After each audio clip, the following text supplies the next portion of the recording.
Hello everyone, welcome to the channel. आज इस video में हम डिस्कस करने वाले हैं स्टीरियोकेमिस्ट्री का next topic, that is stereo isomerism. Last lecture में हमने बात की थी स्ट्रक्चरल आइसोमेरिज्म के बारे में और आज हम डिस्कस करेंगे स्टीरियो आइसोमर्स के बारे में। तो स्टीरियो आइसोमर्स क्या होते हैं? ये एक स्पेशल टाइप के आइसोमर्स होते हैं। आपको याद होगा भी आइसोमर्स क्या होते हैं। हमने डिस्कस किया था लास्ट लेक्चर में कि आइसोमर्स ऐसे कंपाउंड्स हैं which have same molecular formula but they have the different physical or the chemical properties. But stereoisomers एक टाइप के, ये भी एक आइसोमर्स हैं। इनमें जो मॉलिक्यूल्स हैं उनका मॉलिक्यूलर फॉर्मूला तो सेम है बट जो एटम्स और ग्रुप ऑफ एटम्स अटैच्ड होते हैं वो डिफरेंट तरीके के अटैच्ड होते हैं। मीन्स अगर हम उनको विजुलाइज करें 3 डिमेंशनल स्पेस में तो कुछ मॉलिक्यूल्स जो एक साइड से अटैक कर रहे होंगे उनका अरेंजमेंट एक मॉलिक्यूल में डिफरेंट तरीके का होगा, दूसरे मॉलिक्यूल में डिफरेंट तरीके का होगा। ठीक है, तो मॉलिक्यूल फॉर्मूला दोनों का सेम है बट एटम्स और मॉलिक्यूल्स जो उसके अंदर अटैच्ड हैं वो स्पेस में डिफरेंट तरीके से अटैच्ड होंगे। ठीक है, तो ऐसे मॉलिक्यूल्स और ऐसे आइसोमर्स जिनका अरेंजमेंट स्पेस में डिफरेंट होता है उनको हम स्टीरियो आइसोमर्स कह देते हैं। और ऐसे मॉलिक्यूल्स जो देखने में सेम लगते हैं बट उनका अरेंजमेंट डिफरेंट होता है, ये जो फिनोमेना है जिसको हम स्टडी करते हैं इसको बोलते हैं स्टीरियो आइसोमेरिज्म। ओके, तो जनरली हमारे पास 3 टाइप के हम स्टीरियो आइसोमर्स पढ़ते हैं। सबसे पहले जो हम स्टडी करते हैं that are the optical isomers. वो होते हैं ऑप्टिकल आइसोमर्स। ओके, तो सबसे पहली जो टाइप हुई that is optical isomerism. Okay, दूसरी टाइप के जो आइसोमर्स होते हैं वो होते हैं ज्योमेट्रिकल आइसोमर्स।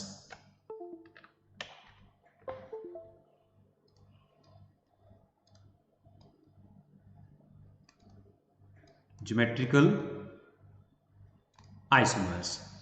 इसके बाद जो थर्ड टाइप के स्टीरियो आइसोमर्स हमें देखने को मिलते हैं वो होते हैं कॉन्फॉर्मेशनल आइसोमर्स। Conformational isomers. ठीक है, तो ज्योमेट्रिकल आइसोमर्स, ऑप्टिकल आइसोमर्स और कॉन्फॉर्मेशनल आइसोमर्स ये तीनों स्टीरियोकेमिस्ट्री की टाइप्स हैं। तो आज इस वीडियो में हम डिस्कस करेंगे ऑप्टिकल आइसोमेरिज्म को। नेक्स्ट वीडियो में हम ज्योमेट्रिकल और कॉन्फॉर्मेशनल आइसोमर्स स्टडी कर देंगे। ओके, सो बात करते हैं ऑप्टिकल आइसोमेरिज्म की। तो ऑप्टिकल आइसोमर्स क्या होते हैं पहले हम इनको डिस्कस करेंगे, इसकी डेफिनेशन क्या है। ओके, तो ऑप्टिकल आइसोमर्स ऐसे आइसोमर्स हैं जिनका मॉलिक्यूलर फॉर्मूला सेम है, उनकी केमिकल प्रॉपर्टीज भी सेम है, फिजिकल प्रॉपर्टीज भी सेम है, बस एक प्रॉपर्टी में जो डिफर करते हैं वो है effect of polarized light. Means जब उनके ऊपर लाइट फॉल करती है तो उनकी ये जो प्रॉपर्टी है जिसमें वो लाइट को जो अफेक्ट करते हैं, ठीक है, या कह लो भी लाइट जो अफेक्ट करती है उनके ऊपर वो डिफरेंट तरीके से बिहेव करते हैं उस टाइम में। ठीक है, तो ये जो बिहेवियर है on the effect of light that is different in both type of the isomers. ठीक है, तो ऐसे आइसोमर्स जिनमें लाइट का इफेक्ट जो है वो डिफरेंट तरीके से वहां पे ऑब्जर्व होता है उनको बोलते हैं ऑप्टिकल आइसोमर्स। ओके, तो अब यहाँ पे कुछ एक फंडामेंटल टर्म्स हम डिस्कस करेंगे डिटेल में जाने से पहले। वो है पोलराइज्ड लाइट क्या होती है, क्योंकि अभी हमने डेफिनेशन में डिस्कस किया था कि इफेक्ट ऑफ पोलराइज्ड लाइट में ये वेरी करते हैं। ठीक है, तो सबसे पहले हम डिस्कस करेंगे पोलराइज्ड लाइट क्या होती है। उसके बाद हम डिस्कस करेंगे भी ऑप्टिकल एक्टिविटी क्या होती है।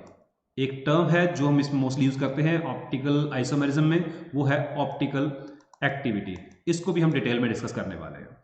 थर्ड टर्म जो हम इसमें डिस्कस करेंगे that is the specific rotation. Optical rotation और specific rotation.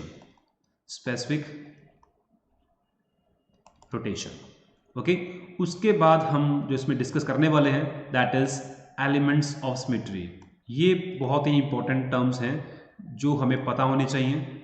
Elements of symmetry. जब हम फर्स्ट टर्म को डिस्कस करेंगे उसमें हमारे पास ऑप्टिकल एक्टिविटी की बात होगी, तो फिर हम ऑप्टिकल एक्टिविटी को डिस्कस करेंगे। तो ऑप्टिकल एक्टिविटी को डिस्कस करेंगे तो वहाँ पे हमारे पास एक एंगल ऑफ रोटेशन आएगा जिसको हम स्पेसिफिक रोटेशन की टर्म में हम डिस्कस करते हैं। स्पेसिफिक रोटेशन के बाद हमारे पास सिमेट्री की बात आती है, तो हमारे पास वहाँ पर different type of symmetry elements होते हैं, तो उनको हम डिटेल में डिस्कस करने वाले हैं। तो स्टार्ट करते हैं। सबसे पहले पोलराइज लाइट क्या होती है। देखिए कोई भी लाइट हो, जब वो प्रोपेगेट करती है, means a ray of light when it propagates, and we know that कि जो लाइट है उसमें डिफरेंट डिफरेंट वेवलेंथ्स की इलेक्ट्रोमैग्नेटिक रेडिएशंस होती हैं। ओके, तो डिफरेंट डिफरेंट वेवलेंथ्स होंगी और डिफरेंट डिफरेंट के अंदर इलेक्ट्रोमैग्नेटिक वेव्स होंगी, ठीक है ना। बट ये तो होती है एक नॉर्मल लाइट। बात करते हैं मोनोक्रोमेटिक लाइट। मोनोक्रोमेटिक लाइट वो लाइट होती है जिसमें जो सभी इलेक्ट्रोमैग्नेटिक वेव्स हैं या जो रेडिएशंस हैं उनकी वेवलेंथ सेम होती है, ठीक है। तो जब वेवलेंथ सेम है, बट चाहे वो नॉर्मल लाइट है चाहे मोनोक्रोमेटिक लाइट है, उनकी वेवलेंथ में तो डिफरेंट रहेगा, ठीक है। नॉर्मल लाइट में डिफरेंट डिफरेंट वेवलेंथ्स की लाइट्स होती हैं, जो मोनोक्रोमेटिक लाइट है उसमें सेम वेवलेंथ्स की लाइट होती है। बट ये जो वेवलेंथ्स हैं ये प्रोपेगेट करती हैं इन ऑल डायरेक्शंस, चाहे वो नॉर्मल लाइट हो चाहे वो हमारे पास मोनोक्रोमेटिक लाइट हो, ठीक है। तो सेम वेवलेंथ की लाइट्स डिफरेंट डिफरेंट डायरेक्शन में प्रोपेगेट करती हैं, मीन्स वाइब्रेट करती हैं। इस टाइप की लाइट को जब हम किसी पर्टिकुलर सोल्यूशन में पास करते हैं तो वो क्या करते हैं, उनकी जो डायरेक्शन है, उनकी जो वाइब्रेशनल का जो प्लेन है उसको चेंज कर देते हैं। ओके, तो वो जो चेंज होगा उसको हमने यहाँ पे ऑप्टिकल एक्टिविटी में, ऑप्टिकल आइसोमेरिज्म में स्टडी करना होता है। मैं बात कर रहा हूँ पोलराइज लाइट की। अब पोलराइज लाइट क्या होती है, जैसे मैंने बताया कि हमारे पास मोनोक्रोमेटिक लाइट है, तो मोनोक्रोमेटिक लाइट जब वो उसको हम किसी एक पर्टिकुलर प्रिज्म में पास करते हैं, जो प्रिज्म यूज करते हैं यहाँ पे उसको नाइकोल प्रिज्म कहते हैं। ओके, तो ये नाइकोल प्रिज्म को स्पेशल टाइप के प्रिज्म्स होते हैं जो कैल्साइट से बने होते हैं। तो उस प्रिज्म्स में जब इन मोनोक्रोमेटिक लाइट को पास करते हैं तो जो सेम वेवलेंथ की लाइट है जो डिफरेंट डिफरेंट डायरेक्शन में वाइब्रेट कर रही होती हैं वो एक ही प्लेन में वाइब्रेट करना शुरू कर देती है। ओके, तो ऐसे प्रिज्म्स जिनमें से मोनोक्रोमेटिक लाइट जब पास करने के बाद वो एक ही प्लेन में वाइब्रेट करना शुरू कर दें, तो वो जो लाइट निकल के आती है उसको बोलते हैं पोलराइज लाइट, ठीक है। और वो जो प्रिज्म हमने वहां पे यूज किया नाइकोल प्रिज्म, इस पर्पस के लिए कि हम लाइट को प्रोपेगेट कराएं, वाइब्रेट कराएं एक ही प्लेन में, उस प्रिज्म को बोलते हैं हम नाइकोल प्रिज्म। और वो प्रिज्म जो है यहाँ पे कहलाता है पोलराइजर, क्योंकि उसने उस लाइट को पोलराइज किया। ओके, तो वो प्रिज्म जो पोलराइजर है वो बहुत इंपॉर्टेंट टर्म है हमारे लिए, यहाँ पे यूज करते हैं हम जब इसको स्टडी करते हैं। और वो जो लाइट वहां से ट्रांसमिट होके वो एक ही प्लेन में प्रोपेगेट कर रही है, वाइब्रेट कर रही है, तो वो जो वाइब्रेशन है उसकी एक प्लेन में, उस लाइट को हम बोलते हैं पोलराइज लाइट।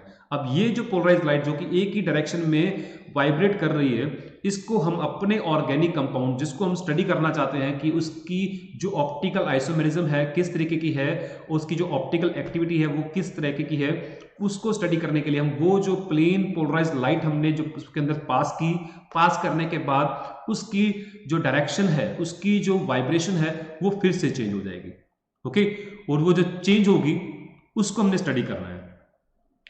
अब वो किस एंगल से चेंज होती है, उस एंगल को हम बोलते हैं एंगल ऑफ रोटेशन। ये सारी हम टर्म यहां पे डिस्कस करने वाले हैं। तो पहले मैं लेता हूं एक कोई सोर्स लाइट का जिसमें से लाइट निकलेगी, मोनोक्रोमेटिक लाइट, ठीक है। तो यहाँ पे जो हम मोस्टली स्टडी करते हैं लाइट लेते हैं वो हम लेते हैं येलो लाइट, मीन्स हम सोडियम वेपर हम लैंप यूज करते हैं। सपोज हमारे पास यहाँ पे कोई लैंप है जो कि सोडियम वेपर का बना हुआ है, ठीक है। इसके अंदर क्या है, जो सोडियम है हमारे पास, तो वो उसके जो वेपर्स हैं वो इसके अंदर क्या कर रहे हैं, ग्लो करते हैं, ठीक है। तो लाइट इसमें से क्या करेगी, बाहर निकलेगी, ठीक है। तो लाइट फोर्स इस डायरेक्शन में क्या कर रही है, प्रोपेगेट कर रही है। ओके, तो इसके अंदर जो लाइट है उसकी वेवलेंथ जो है सबकी सेम है, बट उसकी जो वाइब्रेशंस हैं वो डिफरेंट डायरेक्शंस में है, ठीक है। तो इस तरह की जो लाइट बोलते हैं इसको बोलते हैं unpolarize light. This is a normal light, monochromatic light. Okay, when this monochromatic light is passed through a Nicol prism, which is a special type of prism which is made up of calcite chemical, ठीक है। तो इसमें से जब पास होती है और जब ट्रांसमिट होती है, ट्रांसमिट होने के बाद ये जो डायरेक्शंस थी, वाइब्रेशंस थी, वो एक ही प्लेन में वाइब्रेट करने लग जाती हैं, ठीक है। तो जब एक ही प्लेन में ये वाइब्रेट करेंगी तो ये जो लाइट है इसको हम बोलते हैं polarize light, that is known as the polarize light.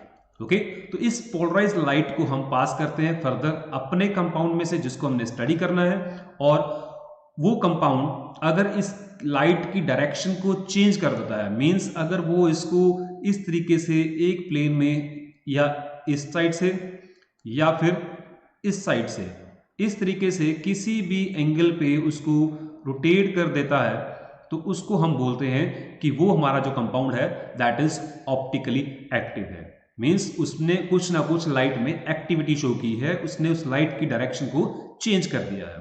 Okay, तो उस कंपाउंड को हम बोलते हैं ऑप्टिकली एक्टिव कंपाउंड। ठीक है, तो मैंने यहाँ पे दो टर्म्स यहाँ पे डिस्कस कर ली, एक तो पोलराइज लाइट क्या है, दूसरा ऑप्टिकल एक्टिविटी क्या है। अब ऑप्टिकल एक्टिविटी में मैं साथ में एक टर्म और यूज करूंगा यहाँ पे, जो है डेक्स्ट्रो रोटेटरी और लीवो रोटेटरी। ठीक है, dextro rotatory and laevo rotatory.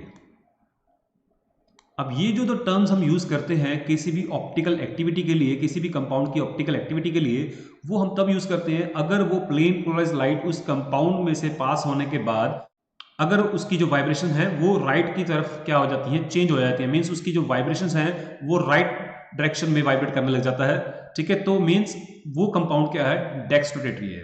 तो डेक्स्ट्रोरोटेटरी कंपाउंड्स क्या हो गए, वो कंपाउंड जिनमें प्लेन पोलराइज पास होने के बाद क्या करती है, राइट की डायरेक्शन में शिफ्ट हो जाती है। ठीक है, उसकी जो उसमें जो वाइब्रेशंस हैं वो नॉर्मल वाइब्रेशंस ना रह के अब राइट की तरह राइट डायरेक्शन में क्या करना है, वाइब्रेट करना शुरू कर देता है। तो उसको हम बोलते हैं डेक्स्ट्रोरोटेटरी कंपाउंड। और जो कंपाउंड उस लाइट की डायरेक्शन को, उसकी वाइब्रेशंस को लेफ्ट की डायरेक्शन में चेंज कर देता है, लेफ्ट की तरफ मोड़ देता है, तो उसको हम बोलते हैं लीवो रोटेटरी। ओके, अब बात आती है इसमें एंगल ऑफ रोटेशन की। अब क्योंकि लाइट जो है, जो पहले नॉर्मली वाइब्रेट कर रही थी, अब वो या राइट की डायरेक्शन में वाइब्रेट कर रही है फिर लेफ्ट की डायरेक्शन में वाइब्रेट कर रही है, तो किसी ना किसी एंगल पे वाइब्रेट कर रही होगी। ठीक है, मीन जो उसके अंदर जो रोटेशन आई है वो या तो राइट को आई है या लेफ्ट को आई है, किस एंगल पे वो रोटेट किया है, 90 पे है, 45 पे है, 60 पे है, किसी ना किसी एंगल पे तो वो रोटेट करेगा ही। ओके, तो वो जो एंगल जो चेंज आया उसकी डायरेक्शन में, उस एंगल को बोलते हैं एंगल ऑफ रोटेशन। ठीक है, और ऑप्टिकल आइसोमेरिज्म में ये जो एंगल ऑफ रोटेशन है इसको हम रिप्रेजेंट करते हैं अल्फा से। ओके, तो alpha is the angle of rotation. ठीक है, तो ये एंगल ऑफ रोटेशन क्या है, जैसे देखो हमारे पास यहाँ बात करते हैं कि ये इसका नॉर्मल हमारे पास जो एक्सिस है जिसमें ये वाइब्रेट कर रहा था, अगर हम उसको यहाँ पे ड्रॉ करें कि ये हमारी नॉर्मल वाइब्रेशन है और ये हमारी जो आफ्टर सोल्यूशन में से पास होने के बाद क्या आई, नई तरह की जो वाइब्रेशन आई वो ये है, तो इसमें जो एंगल आया जिस डायरेक्शन में वो चेंज हुआ that is known as the angle of rotation.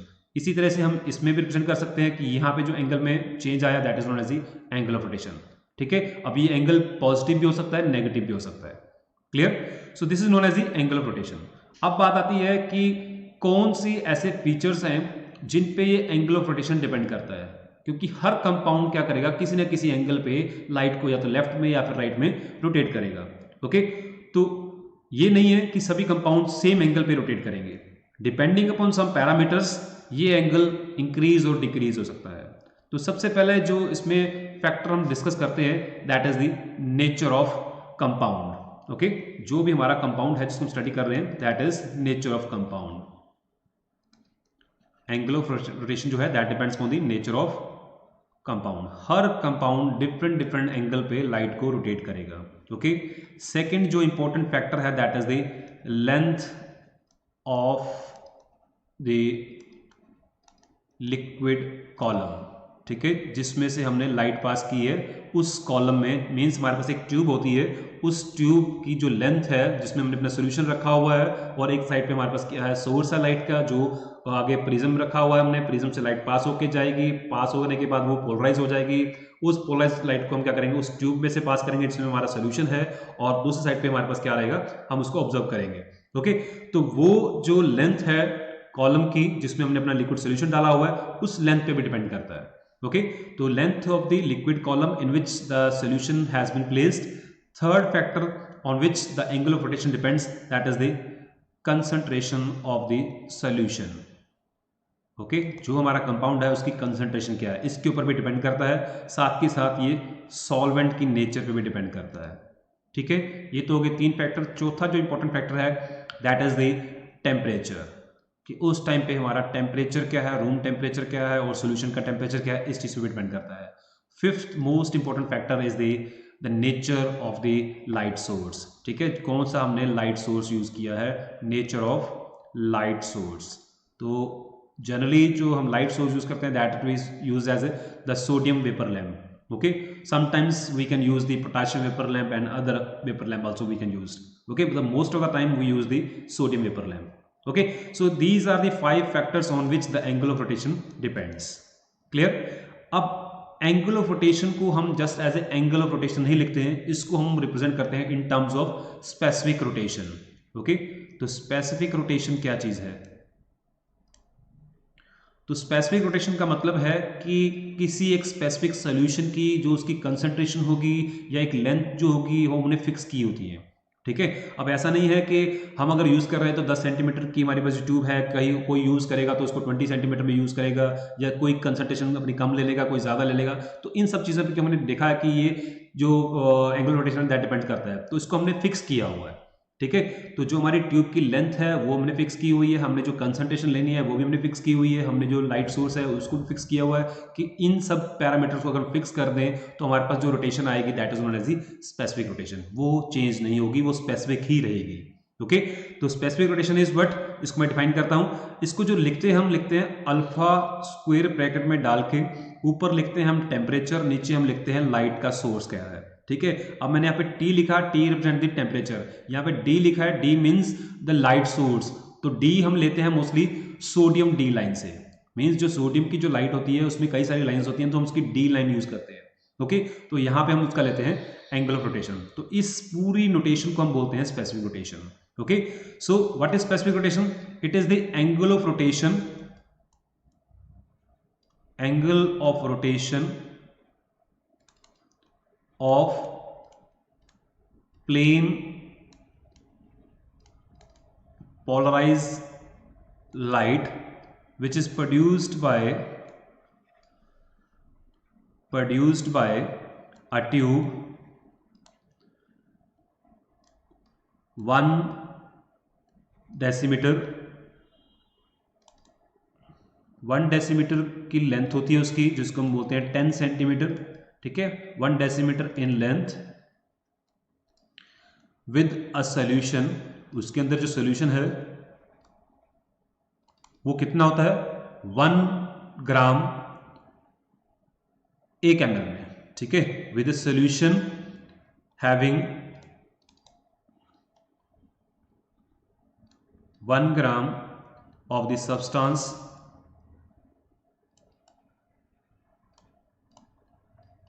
dissolved in 1 ml of the solution। ठीक है, और वहां पे जो टेम्परेचर है दैट इज फिक्स्ड। कोई भी टेम्परेचर आप लोगे, अगर उस टेम्परेचर पे आप इतनी ही सेंटीमीटर की आप लेंथ ले रहे हो, 10 सेंटीमीटर की आप लेंथ ले रहे हो, 1 ग्राम जो है 1 ml कंपाउंड में डिसॉल्व करके आप उसको सोल्यूशन बना के ले रहे हो, तो उसका जो एंगल ऑफ रोटेशन आएगा that is known as the specific rotation. ठीक है, तो इसको कैलकुलेट कैसे करते हैं? यहाँ पे हम लिखते हैं alpha D T that is equal to the observed angle of rotation, जो एंगल ऑफ रोटेशन आएगा, ठीक है, उसको हम डिवाइड करेंगे लेंथ ऑफ द ट्यूब, ठीक है, and the density of the solution. अब डेंसिटी क्या है 1 ग्राम पर ml। ठीक है, तो ये हमने वहां पे लेना है। तो इसको कैलकुलेट करने के बाद हमारे पास जो भी वैल्यू आएगी that is known as the specific rotation. Okay, next हम बात करते हैं एलिमेंट्स ऑफ सिमेट्री।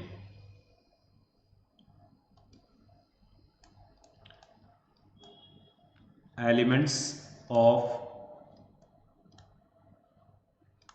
सिमेट्री, अब ये क्या चीजें हैं? देखिए, ऑप्टिकल एक्टिविटी को जब स्टडी करते हैं तो उसमें एक एसेंशियल हमारे पास रिक्वायरमेंट रहती है कि मॉलिक्यूल के अंदर सिमेट्री ना हो। ठीक है, तो वो सिमेट्री किस तरीके से हम डिफाइन करते हैं, उसके लिए हमने कुछ एक चीज़ें मेंशन की हुई हैं कि ना तो उसके अंदर कोई सेंटर ऑफ सिमेट्री हो, ना उसके अंदर कोई प्लेन ऑफ सिमेट्री हो, ना ही उसके अंदर कोई लाइन ऑफ सिमेट्री हो। मीन्स अगर मॉलिक्यूल कोई इस तरीके का है कि हमारे पास यहाँ पे A, B, C और D कोई 4 एटम्स हैं और सेंटर इसका ये है। ठीक है। तो मीन्स यहाँ पे कोई सेंटर ऑफ सिमेट्री नहीं है कि अगर हम सेंटर से एक डायरेक्शन में जाते हैं, जितना डिस्टेंस हम जाते हैं उतना ही डिस्टेंस हम सेंटर से अगर दूसरी डायरेक्शन में जाएं तो हमें सेम एटम या सेम मॉलिक्यूल वहाँ पे नहीं मिलना चाहिए। तो ऐसे मॉलिक्यूल जिसके अंदर हमारे पास सेंटर से मूव करने पे किसी भी डायरेक्शन में अगर हम जाते हैं तो उसकी ऑपोजिट डायरेक्शन में उतना ही डिस्टेंस मूव करने पे हमें सेम एटम या ग्रुप ऑफ एटम्स ना मिले तो हम कहेंगे कि उसके अंदर सेंटर ऑफ सिमेट्री नहीं है। अगर ऐसा होता है कि हमें सेम एटम मिलते हैं सेम डिस्टेंस मूव करने पे ऑपोजिट डायरेक्शंस में तो हम कहते हैं कि उसके अंदर सेंटर ऑफ सिमेट्री है। इसी तरीके से अगर हम इसमें से कोई एक एक्सिस पे इस मॉलिक्यूल को रोटेट करते हैं, ओके, तो रोटेशन के बाद जितना भी हम एंगल रोटेट करते हैं उतना एंगल रोटेट करने के बाद हमें वही ज्योमेट्री फिर से नहीं मिलनी चाहिए, वही एटम्स हमें दूसरी साइड पे फिर से नहीं मिलने चाहिए। अगर वो ऐसा मिलते हैं तो हम कहेंगे उसके अंदर क्या है, एक्सिस ऑफ सिमेट्री है। सिमिलरली प्लेन ऑफ सिमेट्री होता है कि अगर हम इस मॉलिक्यूल में कोई प्लेन पास कर दें तो प्लेन पास करने पे अगर हमें जो मॉलिक्यूल डिवाइड होगा वो इक्वली दो पार्ट्स में डिवाइड हो जाए, मीन्स दोनों जो पार्ट्स हैं वो एक दूसरे के अगर मिरर इमेजेस मिल जाते हैं तो हम कहेंगे इसके अंदर क्या है, प्लेन ऑफ सिमेट्री है। अगर नहीं मिलते हैं तो हम कहेंगे इसके अंदर प्लेन ऑफ सिमेट्री नहीं है। ठीक है, तो ये हमने जो प्लेन लेना है वो हम किसी भी डायरेक्शन में ले सकते हैं। हम ऐसे भी ले सकते हैं प्लेन, ओके, तो हम ऐसे भी ले सकते हैं प्लेन, किसी भी डायरेक्शन में उसमें प्लेन ऑफ सिमेट्री नहीं होनी चाहिए।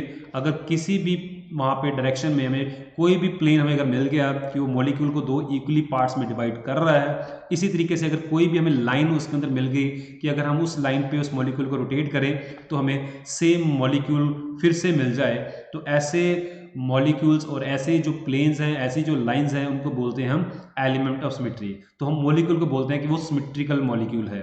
ठीक है, तो उसके अंदर पॉइंट ऑफ सिमेट्री हो सकती है, उसके अंदर लाइन ऑफ सिमेट्री हो सकती है, उसके अंदर प्लेन ऑफ सिमेट्री हो सकती है।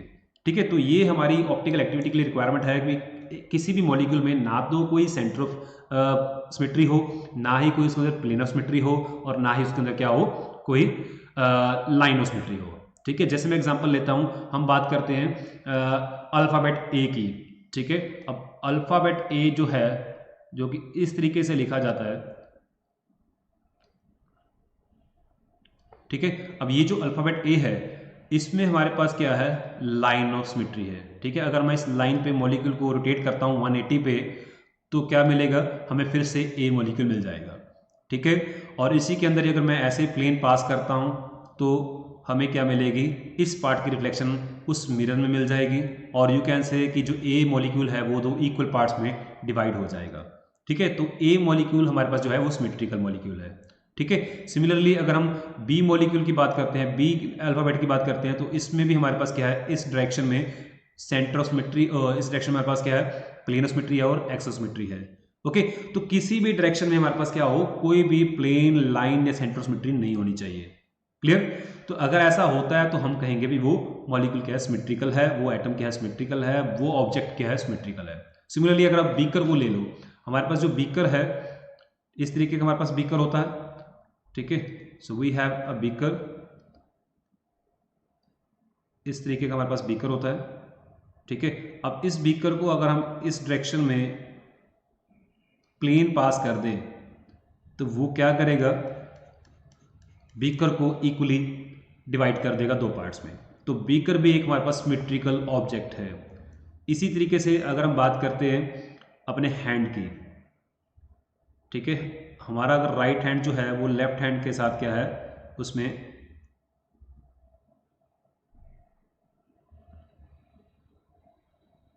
ठीक, ये हमारा राइट हैंड है या लेफ्ट हैंड है, इसकी जो मिरर इमेज रहेगी वो अपोजिट रहेगी। ठीक, अब ये हमारा जो हैंड है that is not a symmetrical.